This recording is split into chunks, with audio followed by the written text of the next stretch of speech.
আসসালামু আলাইকুম। রাইসুল হক চৌধুরী স্বাগত জানাচ্ছি এনটিভির সন্ধ্যার খবরে। ক্রাউন সিমেন্ট শিরোনাম দেখছিলেন, এবার পুরো খবর।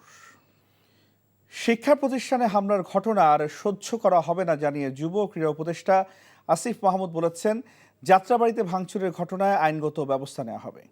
বিকেলে রাজধানীর ফরেন সার্ভিস একাডেমিতে সংবাদ সম্মেলনে তিনি এই কথা জানান। আর তথ্য উপদেষ্টা নাহিদ ইসলাম জানান, কোনো মিডিয়া বন্ধের পক্ষে নয় সরকার, কোনো গণমাধ্যমের উপর হামলা সহ্য করা হবে না। আগের ওই প্র্যাকটিসে যদি তারা যেতেন, খুব স্বাভাবিকভাবে আপনারা জানেন যে ছাত্ররাও আক্রমণ করতো এবং তার প্রতি উত্তরে যদি গুলি ছোড়া হতো তাহলে অনাকাঙ্ক্ষিত ঘটনা ঘটার মতো পরিস্থিতি তৈরি হতো। সেই জন্য খুব স্বাভাবিকভাবেই তারা যেটা আমাদেরকে জানিয়েছে যে সেখানে তারা বাধা দেওয়ার চেষ্টা করে, কিন্তু সেই ব্যারিকেড টপকে ছাত্ররা চলে যায় এবং ঘটনাস্থলেও পুলিশ সেনাবাহিনী শেষ পর্যন্ত ঘটনা থামানোর চেষ্টা করে, দমানোর চেষ্টা করে এবং এখন মোটামুটি পরিস্থিতি নিয়ন্ত্রণে এসেছে। এবং যারা এই ধরনের ঘটনাগুলোর সাথে জড়িত, সিসিটিভি ফুটেজ সহ সাংবাদিকদের ফুটেজও যেখানে এসেছে, ক্যামেরায় বন্দী হয়েছে, তাদের বিরুদ্ধে আইনানুগ যথাযথ ব্যবস্থা নেওয়া হবে। বিনা সুদে ঋণ দেওয়ার কথা বলে কয়েক হাজার মানুষকে রাজধানীর শাহবাগে নিয়ে আসে অহিংস গণ অভ্যুত্থান আন্দোলন নামের একটি সংগঠন। সন্দেহজনক হওয়ায় মূল পরিকল্পনাকারী সহ কয়েকজনকে আটক করে আইনশৃঙ্খলা বাহিনী। নিজ এলাকায় ফেরত পাঠায় অন্যদের। পুলিশ বলছে, প্রতারণা না অন্য কোনো উদ্দেশ্য তাদের ঢাকায় আনা হয়েছে তা খতিয়ে দেখা হচ্ছে। নূর হোসেনের রিপোর্ট। ময়মনসিংহ থেকে আসা যাত্রী বোঝাই বাসটি ঢাকা বিশ্ববিদ্যালয় এলাকায় প্রবেশের সময় আটক করে শাহবাগ মোড়ে উপস্থিত ছাত্র জনতা। অহিংস গণ অভ্যুত্থান আন্দোলন নামের একটি সংগঠনের মহাসমাবেশের ব্যানার রয়েছে বাসে। তবে কেন ঢাকায় এসেছেন এমন প্রশ্নের কোনো সদুত্তর দিতে পারেননি ভেতরের যাত্রীদের কেউই। তারা বলছেন, ঋণ দেওয়ার কথা বলে তাদের ঢাকায় আনা হয়েছে। লোক আছে সামনে, আর আমরা তো জানি না, আমরা মুসলমান লোন দিব, ওই মহিলাটা জানছে কিসে বলে সংস্থা এর থেকে টাকা দেবে, আমরা যার যে পরিমাণ ঋণের এরকম ভাবে দেবে। আসছি তো ওই জন্য নিয়ে আইছে আঙ্গুরে, কে লেগে নিয়ে আইছে এটা তো সঠিক আমরা জানি না। কত টাকা দিবে? এরা সঠিক বলতে পারতেছি না। মানে ঢাকায় আসলে টাকা দিবে এটা বলছিল না, আসলে টাকা বলবো এরা বলছে না। সাধারণভাবে আমরা যেটা শুনছি, আমরা নিয়ে আইছি, আমরা আইছি, আমরা তো এছাড়া কিছু জানি না। শাহবাগের প্রত্যক্ষদর্শীরা বলছেন, সোমবার ভোররাত থেকে বেশ কয়েকটি বাসে এভাবে কয়েক হাজার মানুষকে ঢাকায় আনা হয়েছে। বলছে যে আমাদের যারা ব্যবসা করবে, গরু কিনবে, গরু কিনে দিবে, যারা গাড়ি কিনবে, গাড়ি কিনে দিবে, ওরা আয়ের ভিত্তিতে কিস্তি নিবে, কোনো সুদ নিবে না। তাদের গাড়ি আসছে, তাই আমরা দৌড়ছে আটকাইছি। আটকানি পরে তারা বললো যে সরকার থেকে নাকি 1 লাখ টাকা করে দিবে। এই ঘটনায় অহিংস গণ অভ্যুত্থান আন্দোলনের আহ্বায়ক আবম মোস্তফা আমিন সহ মূল পরিকল্পনাকারীদের আটক করেছে আইনশৃঙ্খলা বাহিনী। এখন পর্যন্ত আমরা এই সংগঠন ছাড়া অন্য কোনো সংগঠনের পরিচয় এখনো নিশ্চিত হতে পারিনি। এই জন্য বললাম যে যাচাই বাছাই কিন্তু চলছে, যে ওনার আসলে উদ্দেশ্যটা কি, ওনার ব্যাকগ্রাউন্ড কি, উনি এটা দিয়ে কি করতে চাচ্ছিলেন। এদিকে অর্থের বিনিময়ে ঢাকায় লোক জমায়েতের মাধ্যমে অরাজকতা চেষ্টার অভিযোগে ঢাকা আরিচা মহাসড়ক সহ রাজধানীর প্রবেশ পথগুলোতে যানবাহনে তল্লাশি করেছে পুলিশ। সাভার থেকে জব্দ করা হয়েছে 5টি যানবাহন। এছাড়া মানিকগঞ্জে 5 জনকে আটক করা হয়েছে। নূর হোসেন, এনটিভি নিউজ, ঢাকা। সংস্কার নিয়ে অন্তর্বর্তীকালীন সরকারের সাথে বিএনপির কোনো বিরোধ নেই জানিয়ে দলটির ভারপ্রাপ্ত চেয়ারম্যান তারেক রহমান বলেন, সঠিক সময়ে একটি সুষ্ঠু নির্বাচনের মাধ্যমে জনগণের ক্ষমতায়ন জরুরি। স্বৈরাচারী বিতাড়িত শক্তি দেশের ভেতরে এবং বাইরে থেকে ষড়যন্ত্র করছে অভিযোগ করে তিনি ফ্যাসিবাদ বিরোধী দলগুলোকে ঐক্যবদ্ধ থাকার আহ্বান জানান। শফি মাহমুদ সাগরের রিপোর্ট। অথবা ভিন্ন। জাতীয় প্রেস ক্লাবে ঢাকা সাংবাদিক ইউনিয়ন ডিইউজের বার্ষিক সাধারণ সভায় বিএনপির ভারপ্রাপ্ত চেয়ারম্যান তারেক রহমান বলেন, পরাজিত ফ্যাসিবাদী শক্তি এখনো দেশের বিরুদ্ধে নানা অপকর্ম চালিয়ে যাচ্ছে। একমাত্র জনগণের নির্বাচিত সরকারই সকল অরাজকতা বন্ধ করতে সক্ষম উল্লেখ করে দ্রুত গণতন্ত্রে ফেরার দাবি জানান তিনি। বিতাড়িত স্বৈরাচার এবং তাদের দোসর চক্র নানা কৌশলে আবারও মাথাচাড়া দিয়ে ওঠার অপচেষ্টা শুরু করেছে। অপশক্তি দেশের ভেতরে এবং বাইরে থেকে বাংলাদেশের পক্ষের শক্তির মধ্যে ভুল বোঝাবুঝি সৃষ্টির পায়তারায় লিপ্ত হয়েছেন। সংস্কার কার্যক্রম নিয়ে অন্তর্বর্তীকালীন সরকারের সঙ্গে বিএনপির কোনো বিরোধ নেই। সংস্কার আগে নাকি নির্বাচন আগে, যারা এ ধরনের প্রশ্ন তুলে জনমনে বিভ্রান্তি সৃষ্টির অপচেষ্টায় লিপ্ত হয়েছেন, তাদের উদ্দেশ্য কিন্তু ভিন্ন। ক্ষমতাসীনদেরকে জনগণের কাছে জবাবদিহি করার মাধ্যমে বৈষম্যহীন দেশ গড়ার তাগিদ দিয়ে তারেক রহমান বলেন, ফ্যাসিবাদী শক্তি যাতে ফিরতে না পারে সেজন্য আইনের মাধ্যমে বিচার নিশ্চিত করতে হবে। পলাতক স্বৈরাচার আর তার দোসররা যাতে রাজনীতিতে পুনর্বাসিত হতে না পারে সেই ব্যবস্থা গ্রহণ করাও কিন্তু আমাদের কর্তব্য। এজন্যই যথাযথ আইনগত এবং রাজনৈতিক পদক্ষেপ নেওয়া প্রয়োজন বলে আমরা মনে করি। ভোটের অধিকার প্রয়োগের সুযোগ পেলেই জনগণ তাদের রাজনৈতিক ক্ষমতা প্রয়োগ করে গণহত্যাকারী, খুনি, লুটেরা, পলাতক স্বৈরাচার এবং তাদের দোষত্বকে রাজনীতির মাঠ থেকে বিদায় করে দিতে সক্ষম হবে। গণতন্ত্রের চর্চা জারি রাখার পাশাপাশি সব দলকে ষড়যন্ত্রের বিষয়ে সতর্ক থাকার আহ্বান বিএনপির ভারপ্রাপ্ত চেয়ারম্যানের। যৌক্তিক সময় শফি মাহমুদ সাগর, এনটিভি নিউজ, ঢাকা। দেশের বর্তমানে অস্থিরতা এবং সুদের হার বৃদ্ধির কারণে বেসরকারি বিনিয়োগ হচ্ছে না এমন মন্তব্য করে পরিকল্পনা ও শিক্ষা উপদেষ্টা ডক্টর ওয়াহিদুদ্দিন মাহমুদ বলেছেন, এর মধ্যে যদি সরকারি বিনিয়োগও কমে যায় তাহলে অর্থনৈতিক মন্দা হতে পারে।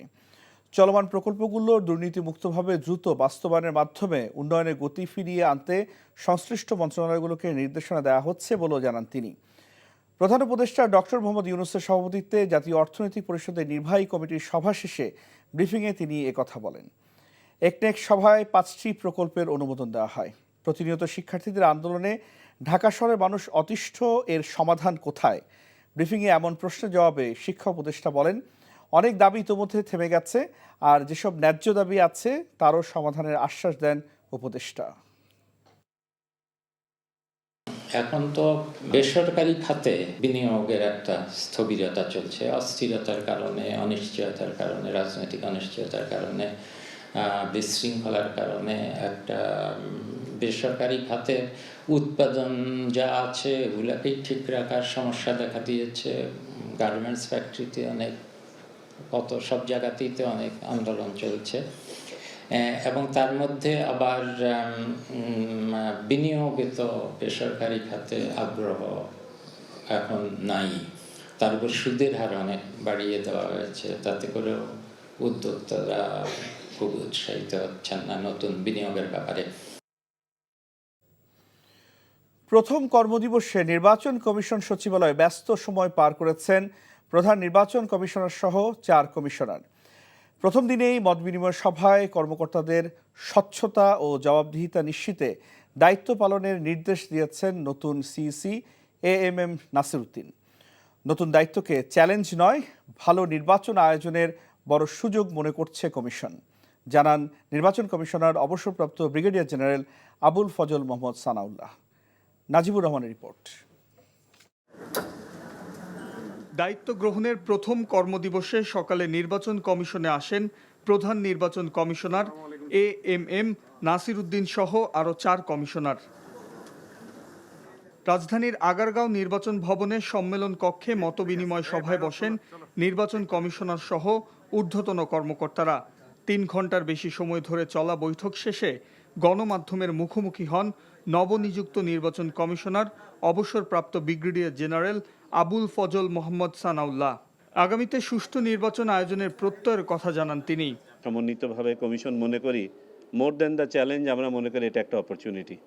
চ্যালেঞ্জ তো অবশ্যই আছে এবং চ্যালেঞ্জ মোকাবেলা করার জন্যই আমরা এখানে আছি। আমরা এটাকে অপরচুনিটি ভাবছি এই জন্য, জাতি একটা ক্রান্তি লগ্নে এসে দাঁড়িয়েছে যেখানে আমাদের আর কোনো বিকল্প নেই একটা ভালো নির্বাচন করা ছাড়া। নির্বাচনের রোডম্যাপ নিয়ে সাংবাদিকদের প্রশ্নের উত্তরে নির্বাচন কমিশনার বলেন, যথাসময়ে নির্বাচনের রোডম্যাপ প্রকাশ করবে কমিশন। আমাদের যা কিছু কাজ আছে হাতে সেগুলো মিলিয়ে দ্রুত ব্যাপারটা হয়তো রিলেটিভই থাকবে, তবে সবারই তো উদ্দেশ্য হচ্ছে নির্বাচনের দিকেই যাওয়া। যথাযথ সময় ইনশাল্লাহ আমরা সেটা নিয়ে কথা বলবো। এখনই আমার মনে হয় এটা নিয়ে কথা বলার সময় হয়নি। এর আগে নতুন কমিশন গঠনের পর নির্বাচন ব্যবস্থা সংস্কারের বিভিন্ন প্রস্তাবনা নিয়ে শেষ দিনে নির্বাচন ভবনে আসেন গণ অধিকার পরিষদ। কমিশনারদের। Najibur Rahman, NTV news, Dhaka. ঢাকা মহানগর এলাকায় আগামী 1 মাস ব্যাটারি চালিত রিকশা চলাচল করতে কোনো বাধা নেই। ব্যাটারি চালিত রিকশা চলাচল বন্ধে হাইকোর্টের দেয়া আদেশ স্থগিত চেয়ে রাষ্ট্রপক্ষের করা আবেদনের শুনানি নিয়ে বিচারপতি মোহাম্মদ রেজাউল হকের চেম্বার আদালত হাইকোর্টের আদেশের উপর 1 মাসের স্থিতাবস্থা জারি করেন। একই সাথে হাইকোর্টের দেয়া রুল 1 মাসের মধ্যে নিষ্পত্তি করতে বলেছে আদালত। গত 19 নভেম্বর ঢাকা মহানগর এলাকায় 3 দিনের মধ্যে ব্যাটারি চালিত রিকশা চলাচল বন্ধের নির্দেশ দেয় হাইকোর্ট। এই আদেশের বিরুদ্ধে রাজধানীতে প্রতিবাদের নামে ব্যাটারি চালিত রিকশা চালকরা আজও তারা বিভিন্ন জায়গায় জড়ো হয়ে প্রতিবাদ জানায়। তারা নিজেরাই রিকশা মালিক এবং তারা দুইটি মাননীয় অ্যাটর্নি জেনারেল যিনি সরকারের পক্ষে ছিলেন, আজকে পর্যন্ত যেসব ব্যাটারি চালিত রিকশা ঢাকা মহানগরীতে চলছে, এই রিকশাগুলো চলতে কোনো আইনগত কোনো বিধিনিষেধ নেই। কিন্তু আপিল বিভাগের চেম্বার বিচারপতি বলেছেন আমাদের রুলটি 1 মাসের মধ্যে নিষ্পত্তি করে দেওয়ার জন্য। চূড়ান্ত সিদ্ধান্তটি রুল নিষ্পত্তির পরেই হবে যে এই ব্যাটারি চালিত রিকশা ঢাকা মহাসড়কে চলবে কি চলবে না। ব্যাটারি চালিত রিকশা কারণে আমাদের জনজীবন কিভাবে ব্যাহত হচ্ছে, অ্যাট দ্য সেম টাইম আমি এটাও বলেছি যে যারা এই ব্যাটারি চালিত রিকশার উপরে জীবন নির্বাহ করেন তাদের বিষয়টিও আমাদেরকে অত্যন্ত মানবিকভাবে দেখতে হবে। তবে যেহেতু সর্বোচ্চ আদালতের একটি বিষয়, একটা আইনি কাঠামোর মধ্যে না এনে যেন কোনো রকম কোনো সিদ্ধান্ত গ্রহণ করা না হয়। উস্কানিমূলক কর্মকাণ্ড গোটা দেশকে অস্থিতিশীল করে তুলছে বলে মন্তব্য করেছেন অন্তর্বর্তীকালীন সরকারের উপদেষ্টা মাহফুজ আলম। সামাজিক যোগাযোগ মাধ্যম ফেসবুকে পোস্টে তিনি বলেন, একটি দল এই দেশি বিদেশি এস্টাবলিশমেন্ট ছাত্রদের মধ্যে বিভক্তি তৈরির জন্য নানাভাবে চেষ্টা করেছে, যা দেশের ক্ষতি করছে। ক্ষমতার ভাগ না পেয়ে বাম ও ডানপন্থী কিছু গোষ্ঠী উন্মত্ত হয়ে পড়েছে বলেও অভিযোগ করেন তিনি। তবে শিগগিরই সাংগঠনিক কাঠামোর মাধ্যমে ডান বাম সবার অপতৎপরতা ব্যর্থ করে দেওয়া হবে বলে জানান তিনি। আর বিশৃঙ্খলা সৃষ্টিকারীরা যে পরিচয় হোক না কেন তাদের বিরুদ্ধে ব্যবস্থা নেওয়ার আহ্বান জানিয়েছেন আর জুলাই শহীদ স্মৃতি ফাউন্ডেশনের সাধারণ সম্পাদক সার্জিস আলম। বাংলাদেশ সম্মিলিত সনাতনী জাগরণ জোটের মুখপাত্র ও পুণ্ডরিক ধামের অধ্যক্ষ চিন্ময় কুমার দাস ব্রহ্মচারীকে আটক করেছে পুলিশের গোয়েন্দা শাখা। আজ ঢাকার শাহজালাল আন্তর্জাতিক বিমানবন্দর থেকে চিন্ময় কৃষ্ণ দাসকে নিয়ে যায় ডিবি। ঢাকা থেকে বিমানে তার চট্টগ্রামে যাওয়ার কথা ছিল। বাংলাদেশ সনাতন জাগরণ মঞ্চ গত 25 অক্টোবর চট্টগ্রামে সমাবেশ করে আলোচনায় আসে।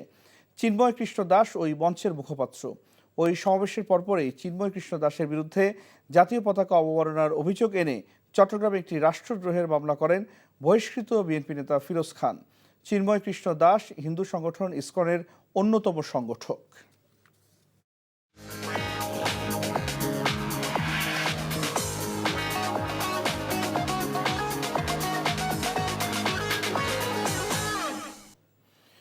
নগদ নিবেদিত অর্থনীতির খবর। হিলি স্থলবন্দর দিয়ে আলু রপ্তানি বন্ধ করে দিয়েছে ভারত। এর ফলে কেজিতে 8 থেকে 10 টাকা বেশি দামে বিক্রি হচ্ছে ভারতীয় আলু। রোববার হঠাৎ করেই পশ্চিমবঙ্গ সরকার বাংলাদেশে রপ্তানিতে আলুবাহী ট্রাকের অনলাইন স্লট বুকিং বন্ধ করে দেয়। ফলে আজ সকাল থেকে আলুবাহী ট্রাক বাংলাদেশে প্রবেশ করেনি। আলু আমদানি বন্ধ হওয়ার খবরে বন্দরের মোকামে কেজিতে 8 থেকে 10 টাকা বেড়ে 64 থেকে 65 টাকায় বিক্রি হচ্ছে ভারতীয় আলু। শনিবার একই মানের আলু বিক্রি হয়েছিল 54 থেকে 55 টাকা কেজিতে।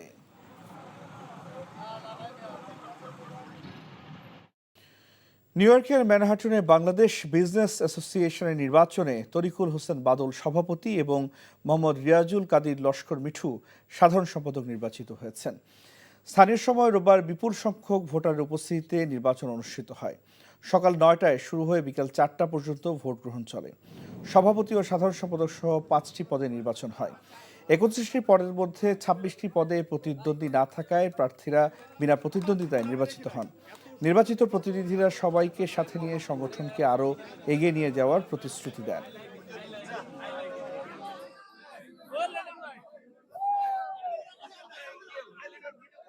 আমি আগামীতে আরো গতিশীল, আরো ভালো কিছু করার জন্য আমি আপ্রাণ চেষ্টা করবো ইনশাল্লাহ। ডাউনটাউনের সকল সদস্যবৃন্দদেরকে নিয়ে আমি আবার কৃতজ্ঞতা প্রকাশ করি সবার কাছে যারা আমাকে আজকে নির্বাচিত করেছেন।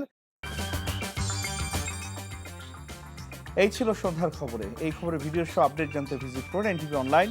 www.ntvbd.com।